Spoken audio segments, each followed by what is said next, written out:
आइए समझते हैं कि ब्लड क्या होता है और उसका फंक्शन क्या होता है और उसमें क्या क्या कंपोनेंट्स होते हैं।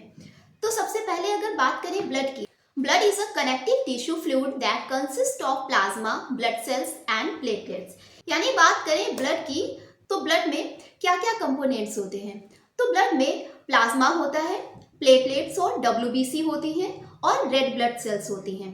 प्लाज्मा जो कि ब्लड में 55% अमाउंट में पाया जाता है और इस प्लाज्मा में वाटर, प्रोटीन और इलेक्ट्रोलाइट्स प्रेजेंट होते हैं, जबकि जो प्लेटलेट्स और डब्ल्यूबीसी होती हैं ये ओनली 1% पाई जाती हैं और वहीं 45% आरबीसीज पाई जाती हैं। तो इन सभी के फंक्शंस को हम डिटेल में समझेंगे। यही अगर ब्लड के फंक्शन की बात करें तो जो ब्लड होता है it circulates throughout our body delivering oxygen and nutrients to various cells and tissues. यानी कि हमारी बॉडी के सभी ऑर्गन्स और टिश्यूज में न्यूट्रिएंट और ऑक्सीजन की सप्लाई करता है। ठीक, और जो ब्लड होता है किसी भी पर्सन में इसका अमाउंट जो होता है वो 5 से 6 लीटर पाया जाता है। ठीक, सबसे पहले हम बात करेंगे डब्ल्यूबीसी यानी कि व्हाइट ब्लड सेल्स के बारे में। देखिए, जो व्हाइट ब्लड सेल्स होती है इन्हें ल्यूकोसाइट्स भी कहा जाता है, ये चीज आपको ध्यान रखना है। इनको ल्यूकोसाइट्स आखिर क्यों कहा जाता है? देखिए, जो डब्ल्यूबीसी होती है इनमें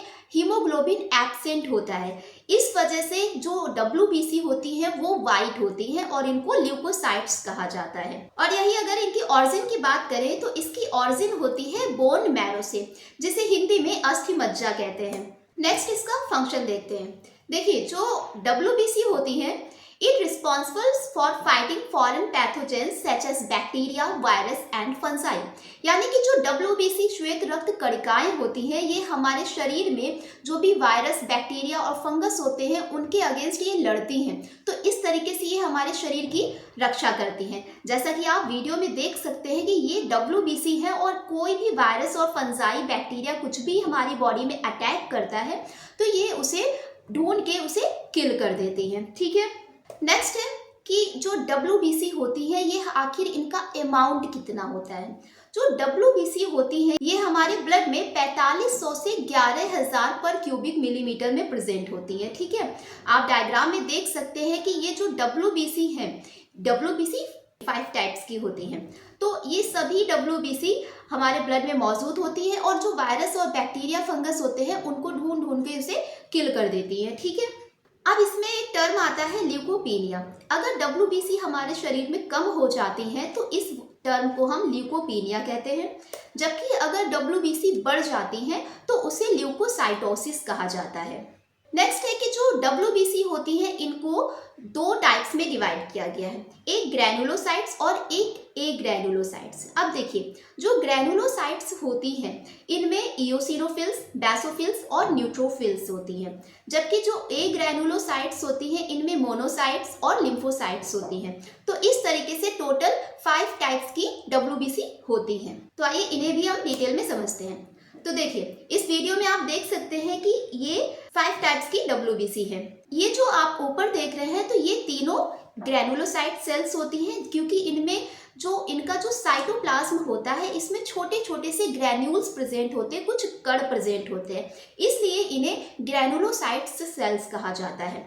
जैसा कि है न्यूट्रोफिल्स, तो न्यूट्रोफिल्स जो है ये कैसी होती है, ये ट्राई लोब्ड होता है, यानी कि इसका जो न्यूक्लियस होता है वो ट्राई लोब्ड होता है। ठीक है, और ये जो न्यूट्रोफिल्स होती है ये हमारी बॉडी में जो भी वायरस, बैक्टीरिया और फंगस अटैक करते हैं तो उनको ये किल करते हैं। ठीक, नेक्स्ट है इओसिनोफिल्स।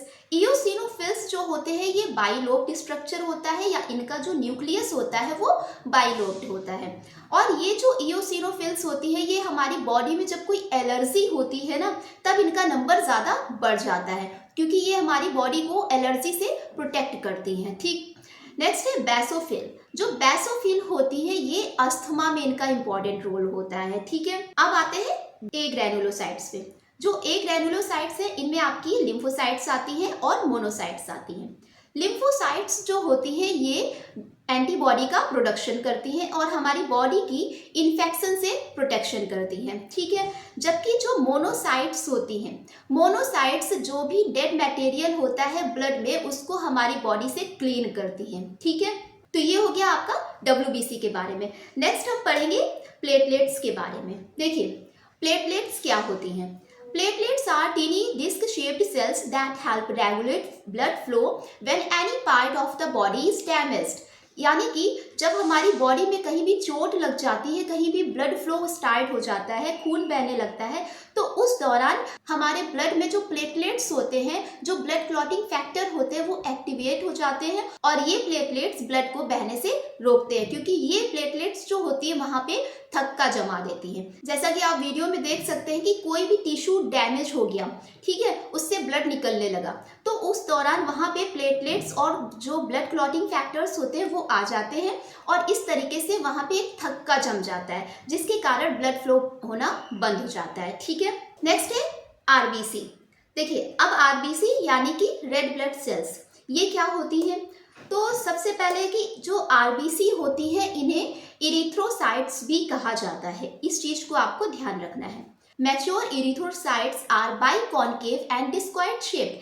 जैसा कि आप डायग्राम में देख सकते हैं कि जो मैच्योर आरबीसी होती है तो ये कैसी होती है? बाइकॉन्केव शेप की होती है और डिस्क्वाइड होती है। ठीक, and they are enucleated. Most important point कि जो आरबीसी होती है इनमें न्यूक्लियस एब्सेंट होता है, इनमें न्यूक्लियस प्रेजेंट नहीं होता है। Cytoplasm of these blood cells is rich in haemoglobin, यानी कि जो आरबीसी होती है इनके साइटोप्लाज्म में हीमोग्लोबिन प्रेजेंट होता है। And it is an iron rich molecule that can bind oxygen readily, यानी कि ये जो हीमोग्लोबिन है इसमें आयरन प्रेजेंट होता है और ये आयरन ऑक्सीजन से बाइंडिंग करता है। And this molecule also imparts red colour of the blood, और इसी हीमोग्लोबिन के कारण जो ब्लड होता है वो रेड होता है। ठीक है, तो ये हीमोग्लोबिन का स्ट्रक्चर है जिसमें कि 2 अल्फा चेन होती है और 2 बीटा चेन होती है। ठीक है, अगर आरबीसी की ऑरिजिन देखी जाए तो इनकी ऑरिजिन होती है बोन मैरो से, और जबकि इनका जो ब्रेकडाउन होता है इसका ब्रेकडाउन स्प्लीन में होगा, जिसे हिंदी में प्लीहा या फिर तिल्ली कहते हैं। और आरबीसी के फॉर्मेशन की प्रोसेस को हम इरिथ्रोपोएसिस बोलते हैं। ठीक है, नेक्स्ट है लाइफ स्पैन।